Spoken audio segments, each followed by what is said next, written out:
देखो देखिए, कल हम लोगों ने पढ़ा था सबसीक्वेंस क्या होता है। एक सीक्वेंस, फिर एक नेचुरल नंबर्स का मोनोटोनिकली इंक्रीजिंग सीक्वेंस लेते हैं, फिर उसकी इमेजेस उसके अंतर्गत निकालते हैं तो सबसीक्वेंस आता है। फिर ये भी थ्योरम पढ़ी थी कि अनुक्रम जिस पे कन्वर्जेंट होता है, सीक्वेंस जिस पे कन्वर्जेंट होता है, सबसीक्वेंस भी उसी पे कन्वर्जेंट होता है। फिर अपन के नेक्स्ट चल रहा था बाल्ज़नो-वायरस्ट्रास थ्योरम, और बाल्ज़नो-वायरस्ट्रास थ्योरम क्या थी कि every bounded sequence has a convergent subsequence. प्रत्येक बाउंडेड सीक्वेंस के पास एक कन्वर्जेंट क्या होता है, सबसीक्वेंस। तो बाल्ज़नो-वायरस्ट्रास थ्योरम अपन का टॉपिक है। देखिए,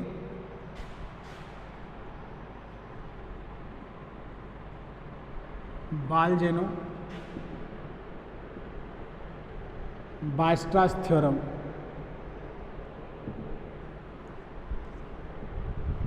कल लिखी थी अपन ने। थ्योरम नंबर जो भी है 3.111 एवरी बाउंडेड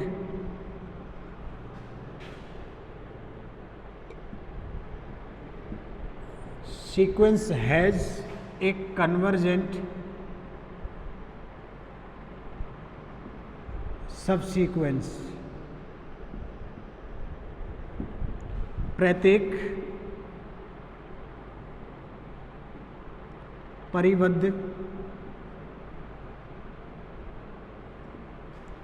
परिबद्ध अनुक्रम के पास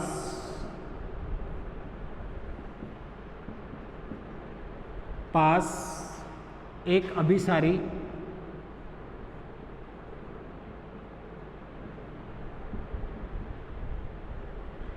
अभिसारी क्या होता है, अनुक्रम होता है, उपानुक्रम होता है, सबसीक्वेंस।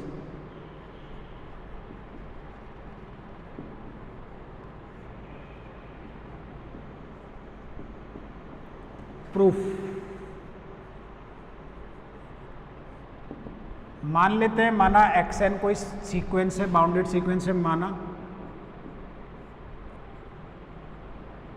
xn कोई एक परिबद्ध अनुक्रम है, बी ए बाउंडेड सीक्वेंस।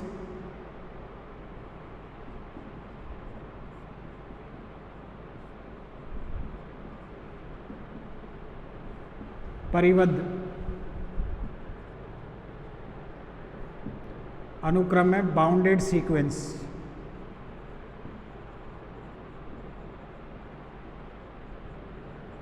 और लिखना चाहो तो let xn be any bounded sequence. कोई बाउंडेड सीक्वेंस है, तब इसका परिसर देन देयर रेंज सेट, इसका परिसर या तो रेंज देन देयर रेंज या तो परिमित फाइनाइट, या तो परिमित या अपरिमित होगा, फाइनाइट या इनफाइनाइट।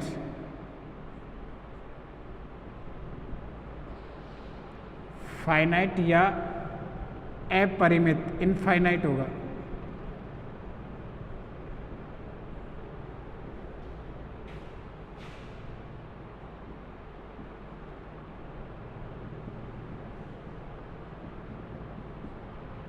तो पहला case first, when the range set of या range of xn be a finite set, be a finite bounded set,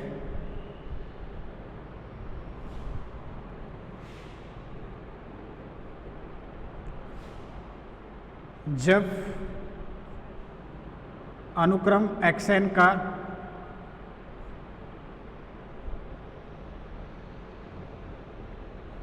का परिसर परिमित परिबद्ध हो। और बाउंडेड में दो प्रकार का होता है, परिमित परिबद्ध और अपरिमित परिबद्ध हो। ठीक है, तो अब इस पे अब काम करते हैं। यदि अनुक्रम का परिसर जिसको कहते हैं रेंज सेट, एक परिबद्ध समुच्चय हो, परिमित परिबद्ध हो, परिमित समुच्चय हो,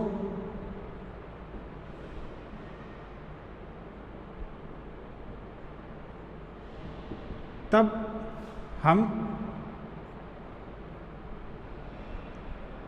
इसे क्या ले सकते हैं, alpha alpha dot dot dot alpha ले सकते हैं।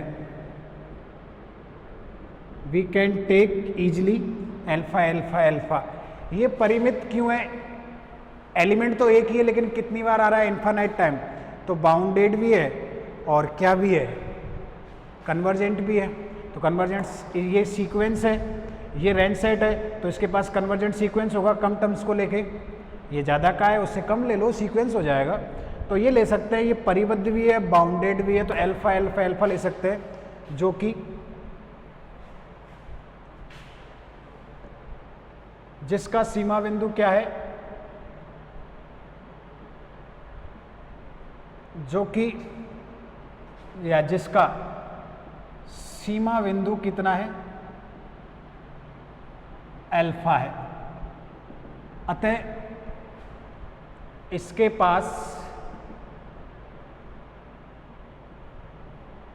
पास अभिसारी अनुक्रम विद्यमान है, होगा।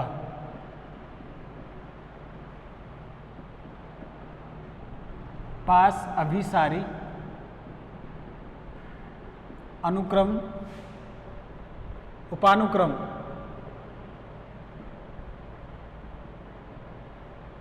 विद्यमान होगा। क्यों? क्योंकि इसमें जैसे ज़्यादा टर्म है तो उसमें उससे कम लेके अपन सीक्वेंस बना सकते हैं, ठीक है। देन या इसका मतलब है दस इट्स हैव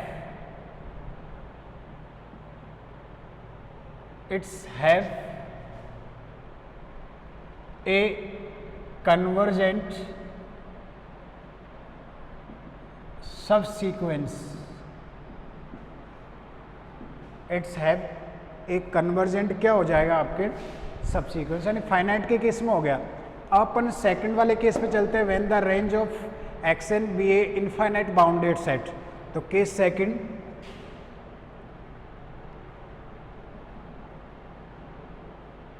जब अनुक्रम का परिसर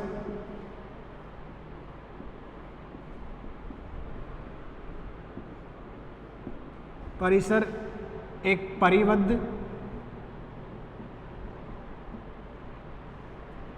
अपरिमित समुच्चय हो,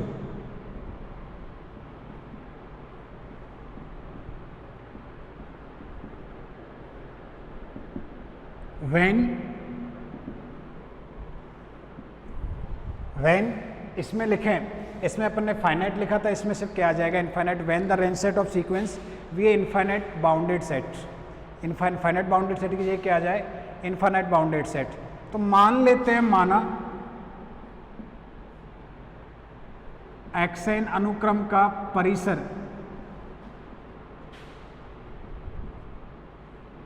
एक परिसर वास्तविक संख्याओं के समुच्चय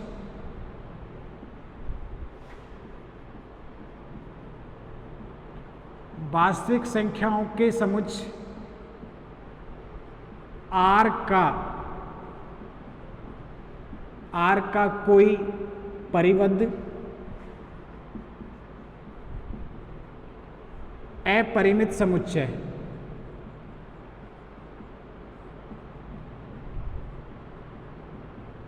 अपरिमित समुच्चय, तब इसके पास कम से कम एक सीमा बिंदु अवश्य विद्यमान होगा।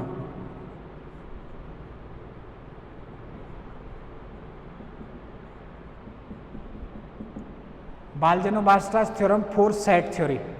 सेट थ्योरी यही कहती है every bounded infinite set has at least one limit point. वहाँ से, या फिर ऐसे भी कह सकते हो कि आर एक आर आपके होता है कंप्लीट ऑर्डर्ड फील्ड होता है, पिछली यूनिट में पढ़ेंगे अपन आगे। कंप्लीट ऑर्डर्ड फील्ड होता है, और कंप्लीट ऑर्डर्ड फील्ड होता है उसके प्रत्येक बाउंडेड जो सेट होता है उसका सुप्रीमम भी उसी में होता है, आर में होता है, इन्फीमम भी आर में होता है, और वो अगर वो दोनों और वो इक्वल भी होंगे क्योंकि बाउंडेड है तो लिमिट पॉइंट हो जाएगा। या Bolzano Weierstrass theorem, every infinite bounded sequent has at least one limit point. ठीक है, तो इसके पास लिमिट पॉइंट होगा।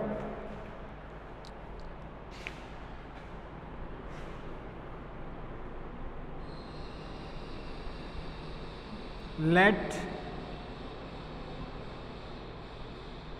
range set be a infinite bounded subset of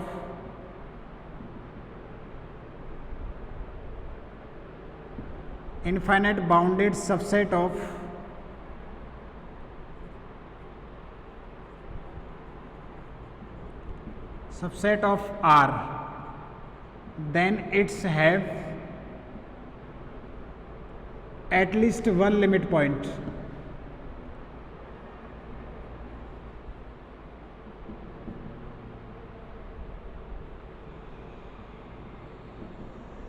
ठीक है, माना एल्फा एक्सएन के परिसर का सीमा बिंदु है, रेंज का सीमा बिंदु है,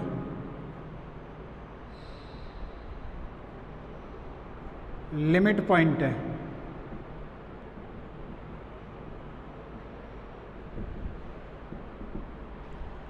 Then by the definition of limit point of a sequence, तब सीमा बिंदु की परिभाषा से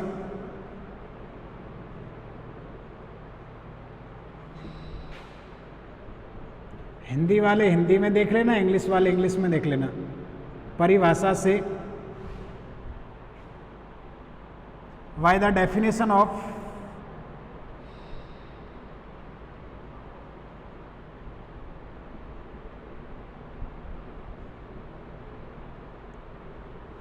by the definition of limit point,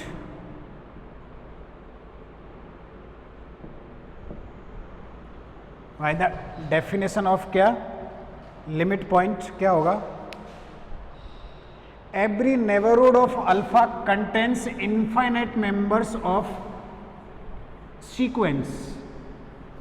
every neighbourhood of alpha contains, there are infinite point या मेंबर या elements of the sequence.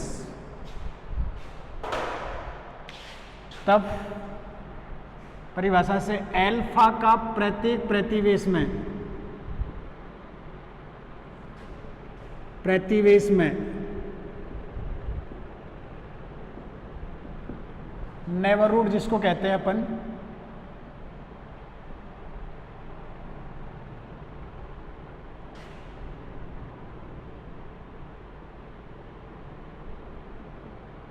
Neighbourhood में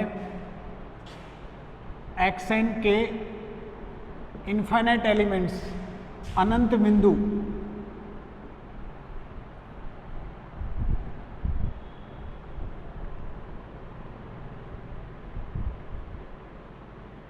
विद्यमान होंगे। इन इंग्लिश देखें, then every neighbourhood of alpha contains, there are infinite members of sequence, that is for any epsilon greater than 0, alpha minus epsilon, alpha plus epsilon, neighborhood of alpha contains infinite member of members of xn. ये है neighbourhood. ये जो neighbourhood है alpha का, वो कितने member contain करेगा? Infinite member, अनंत बिंदु विद्यमान होंगे इसके किस में? अल्फा में। अब यदि हम एप्सिलॉन इक्वल टू ये 1 लें। अब यदि एप्सिलॉन इक्वल टू 1 लें, तब अल्फा माइनस 1 और अल्फा प्लस 1 में xn के कितने बिंदु विद्यमान होंगे? xn के अनंत बिंदु।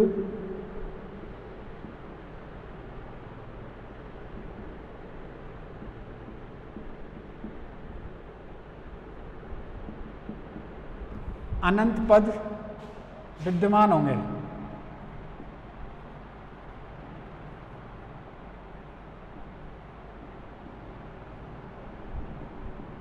भाई एप्सिलॉन ग्रेटर देन 0 लिया है तो एप्सिलॉन की वैल्यू 1 ले सकते हैं, हाफ ले सकते हैं, 1/3 ले सकते हैं, 1/100 ले सकते हैं, वो अपनी कैलकुलेशन के अनुसार लेंगे।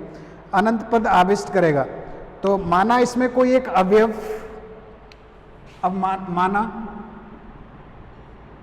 इसमें कोई अवयव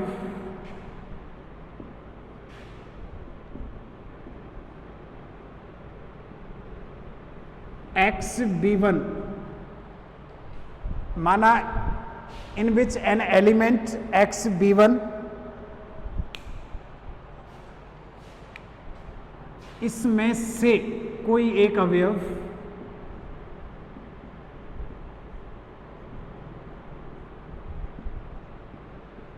xb1 है।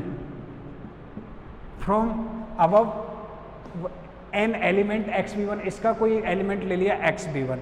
पुनः यदि एप्सिलॉन की वैल्यू, यदि एप्सिलॉन इक्वल टू कितना लें? 1/2 लें, तब अल्फा माइनस हाफ और अल्फा प्लस हाफ में भी xn के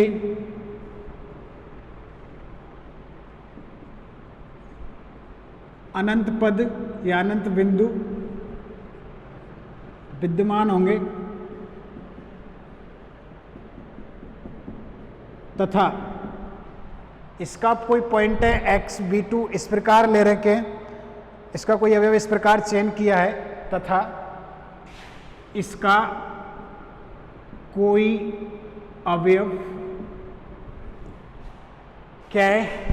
दोबारा इन इंग्लिश देख लो। If we take epsilon equal to 1/2, then the neighbourhood alpha minus half alpha plus half is also contains there are infinite members या infinite numbers of sequence. कितने करेगा? Sequence. Then we choose a element xb2 इस प्रकार लें such that, then we choose, इसके बाद then we choose a element xb2 such that b2 greater than है किससे? b1 से। b2 ग्रेटर देन है किससे? b1 से। तब then repeat again and again, repeat again and again ... तो अब बी गेटिंग द बहुत सारे, इस विधि को अपन बार बार अगर रिपीट करें तो हमें क्या आएगा? xn का एक उपानुक्रम बार बार हम रिपीट करें तब हमें xn का एक उपानुक्रम सब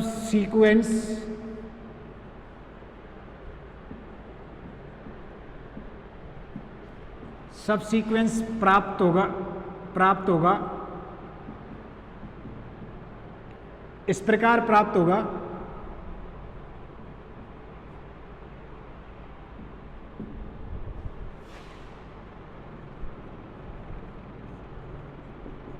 कि then we get a subsequence,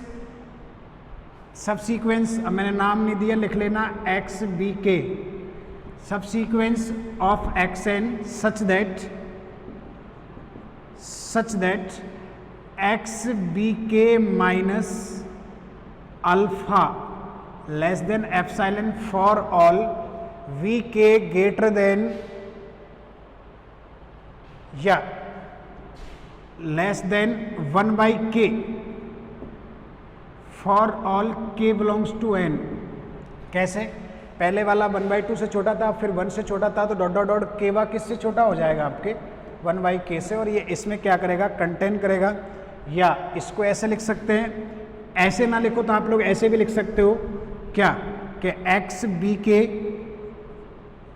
contains alpha minus half के और alpha plus 1/k for all k belongs to n। और इसी का ये फॉर्म होता है कि x, मैं पहले काफ़ी बार बता चुका हूँ कि एल्फा किससे छोटा होगा, 1/k से छोटा होगा for all k belongs to क्या, n। किससे छोटा होगा, 1/k से छोटा होगा for all k belongs to n। अब माना एप्सिलॉन ग्रेटर देन 0 के लिए, अब इसको कन्वर्जेंट दिखाना है तो एप्सिलॉन लेना पड़ेगा। तो माना एप्सिलॉन ग्रेटर देन 0 के लिए, for any epsilon greater than 0 there exist k not belongs to n such that, इस प्रकार है कि एप्सिलॉन जो है किससे बड़ा है, बड़ा बराबर है एप्सिलॉन, एप्सिलॉन जो है आपके आर्किमिडियन प्रॉपर्टी से कि 1/k नॉट से छोटा है, सच दैट, ऐसे कर दो, आर्किमिडियन प्रॉपर्टी लिख दो k not epsilon greater then 1, यानी कि एप्सिलॉन बड़ा है 1/ किससे, k नॉट से। एप्सिलॉन आपकी किससे बड़ा है, 1/ किससे, k नॉट से, ठीक है। सच दैट, इसका मतलब क्या आएगा, then this implies that X B K minus alpha less than 1/k, ठीक है, और less than 1/k naught for all k greater than कितना, k नॉट। अगर k नॉट से बड़ा है तो 1/k नॉट 1/k से बड़ा हो जाएगा, और ये आपके किस में कन्वर्ट हो जाएगा, आगे देखें।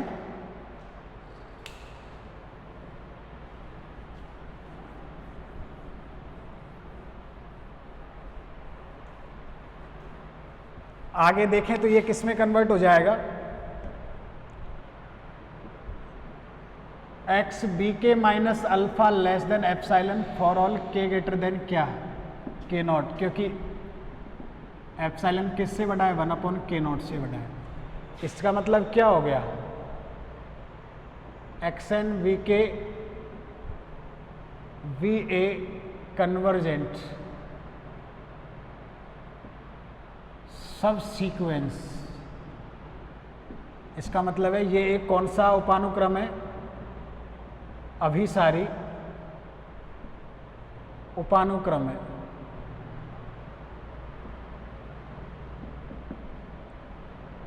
इसका मतलब देखो, केस फर्स्ट में बाउंडेड के लिए हो गया और केस सेकंड में क्या हो गया, इन्फिनिट के लिए हो गया।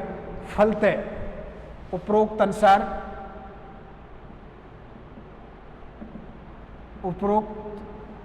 उपरोक्त अनुसार हम कह सकते हैं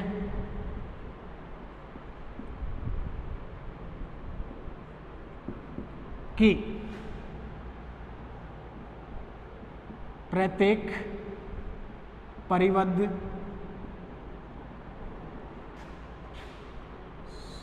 अनुक्रम के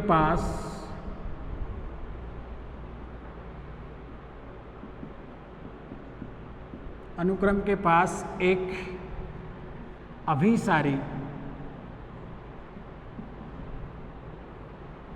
उपानुक्रम होता है।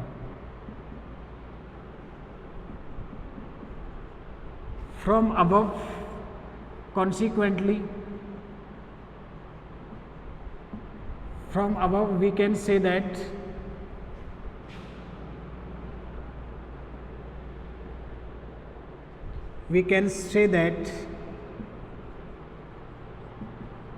every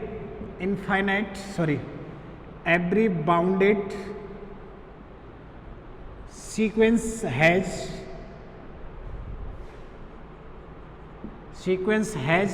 a convergent subsequence।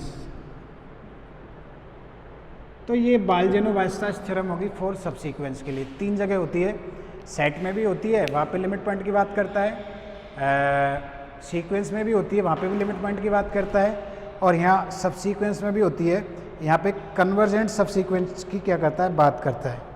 ठीक है, नेक्स्ट थ्योरम है नेक्स्ट है कॉसी अनुक्रम। नेक्स्ट है अपन के फंडामेंटल या कॉसी सीक्वेंस, कॉसी अनुक्रम।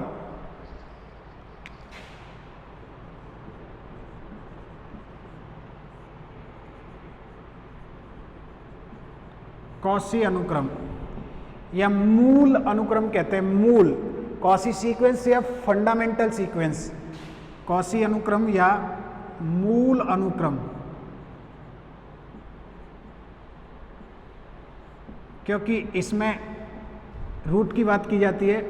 कॉसी सीक्वेंस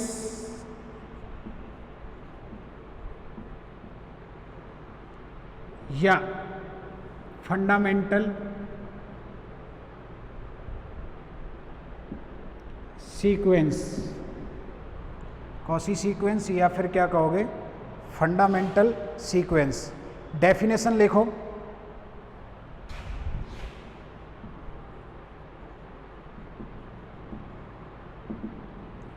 कोई अनुक्रम xn कॉसी सीक्वेंस कहलाता है यदि प्रत्येक एप्सिलॉन ग्रेटर देन 0 के लिए एक n नॉट इस प्रकार विद्यमान हो। कन्वर्जेंट के लिए तो अपन क्या करते थे, एप्सिलॉन ग्रेटर देन 0 के लिए एक n नॉट इस प्रकार विद्यमान हो कि xn माइनस जिस पे कन्वर्ज होता था उसका डिफरेंस निकालते वो एप्सिलॉन से क्या हो, छोटा हो। यहाँ पे वो नंबर नहीं दिया जाएगा, यहाँ पे दो टर्म्स की बात करेंगे। A sequence xn is said to be Cauchy sequence if for any epsilon greater than 0 there exist a positive integer n not belongs to n such that modulus value of xn minus xm is less than epsilon for all m greater than equal to n not और n greater than equal to n naught. देखो कोई अनुक्रम या एक अनुक्रम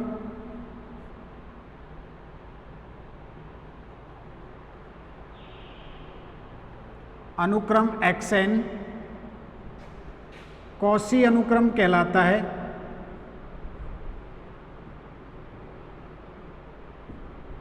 quasi अनुक्रम कहलाता है यदि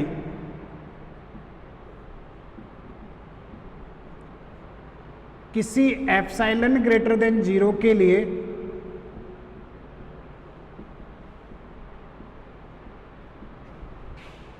एक n not belongs to n इस प्रकार विद्यमान हो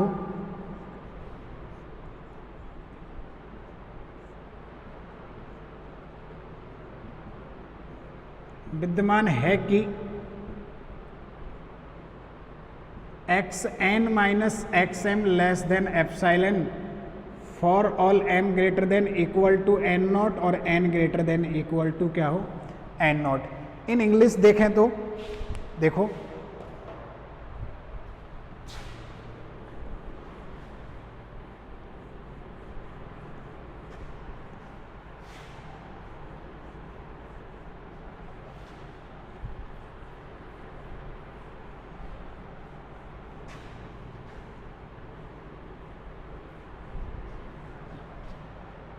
a sequence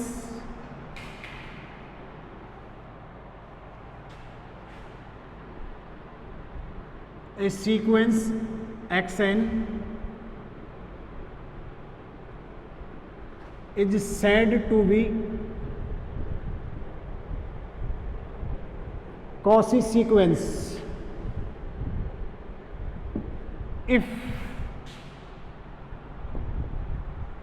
for any epsilon greater than 0 there exists a number n not belongs to n such that xn minus xm less than epsilon for all n greater than n naught और m greater then क्या, n not. ये जो difference है, पहले real number के साथ difference निकालते थे, अभी हम लोग रियल नंबर के साथ नहीं निकाल के सीक्वेंस की दो टर्म्स का डिफरेंस निकालेंगे और वो किससे छोटा आना चाहिए, किससे छोटा आना चाहिए, एप्सिलॉन से छोटा आना चाहिए। या फिर एक दूसरी डेफिनेशन इस प्रकार है कि xn कोई कॉसी अनुक्रम है यहीं पे, अतः यदि xn कोई एक कॉसी अनुक्रम है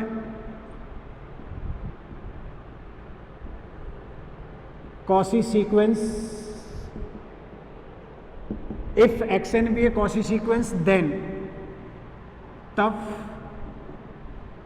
किसी एप्सिलॉन ग्रेटर देन 0 के लिए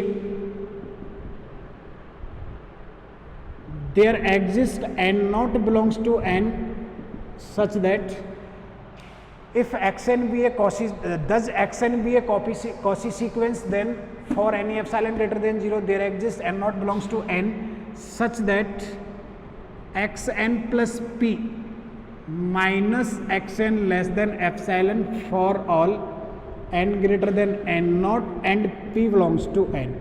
या तो m और n वाली डेफिनेशन काम में ले लो, n या m वाली नहीं लेते हो तो ये वाली, मतलब वो ये दो अलग अलग टर्म होगी ना, अलग अलग टर्म्स. अब ये देखो p बिलोंग्स टू n यानी p इक्वल टू 1 होगा तो वही हो गया ना, xn प्लस 1 हो गया, p इक्वल टू 2 होगा तो xn ये n प्लस 2 हो जाएगा, 3 n प्लस 3 n होगा, n plus m n minus m हो जाएगा तो n से n कट जाएगा, m आ जाएगा. तो यही वाली सीक्वेंस, तो ये सीक्वेंस आपके क्या कहलाता है, कॉसी सीक्वेंस कहलाता है. ठीक है, तो ऐसा सीक्वेंस कल इसका एग्जाम्पल लेंगे अपन के कॉसी सीक्वेंस. जैसे कि जो ये 1/n होता है अनुक्रम, ये वाला होता है, मैं बता देता हूँ, ये वाला जो अनुक्रम होता है for all n belongs to n, एक कौन सा सीक्वेंस होता है, कॉसी सीक्वेंस होता है. कैसे होता है कि अपन निकाल रहे हैं difference of xn minus xm, यानी कि 1/n माइनस 1/m, एलसीएम कितना आ गया m इंटू n, तो m माइनस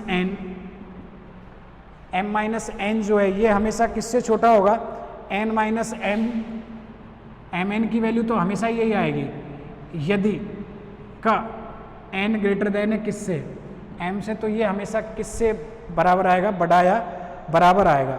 और अपन को पता है इससे बड़ा बराबर कौन होता है, 1/, कौन होगा 1/n, बिल्कुल बड़ा होगा, क्योंकि ये जो टर्म है आपकी कितनी है 1/n माइनस, इसको ऐसे लिख सकते हैं अपन, देखो 1/n माइनस कितना लिख सकते हैं 1/m, भाग दे दें तो 1/n, इससे बड़ा कौन होगा 1/m, नहीं 1/n, और इससे बड़ा कौन होगा 1/n for all n greater then कौन m. यानी कि ये जो डिफरेंस है आपका किससे छोटा आ गया, xn माइनस xm छोटा आ गया 1/m से for all n greater than कितना m. अब इसको आप लोग एप्सिलॉन बना दो, 1/m जो है उसको अपन क्या ले लें एप्सिलॉन, तो फॉर यानी एप्सिलॉन ग्रेटर देन 0 इस प्रकार है, एप्सिलॉन ग्रेटर देन 0 इस प्रकार है कि एप्सिलॉन जो है 1/m जो है आपके वो किससे छोटा है, एप्सिलॉन से छोटा है, तब क्या होगा, क्या होगा बताओ, xn minus xm less than epsilon for all n greater then m. तो आ गया ना n greater then n not, वही मतलब है. अब ये कैसे होगा कि सर आपने ये कैसे लिया, तो आर्किमिडियन प्रॉपर्टी, अभी मैंने बताया था आर्किमिडियन प्रॉपर्टी इधर काम में ली, तो आर्किमिडियन प्रॉपर्टी से ये क्या हो जाता है, छोटा या क्या हो जाता है बराबर. और अगर ये छोटा आ गया for all n greater then m, इसका मतलब जो ये सीक्वेंस है वो कौन सा सीक्वेंस हो जाएगा, कॉसी सीक्वेंस. और अब आगे ये भी पढ़ेंगे कि प्रत्येक कॉसी सीक्वेंस क्या होता है, बाउंडेड होता है, प्रत्येक कॉसी सीक्वेंस कन्वर्जेंट होता है, और अगर कोई सीक्वेंस कन्वर्जेंट है तो वो कॉसी भी होता है. वो आगे अपन आने वाली थ्योरम्स पढ़ेंगे, Cauchy's general principles, Cauchy's boundedness theorems, वो अपन आगे वाले में पढ़ेंगे. ठीक है.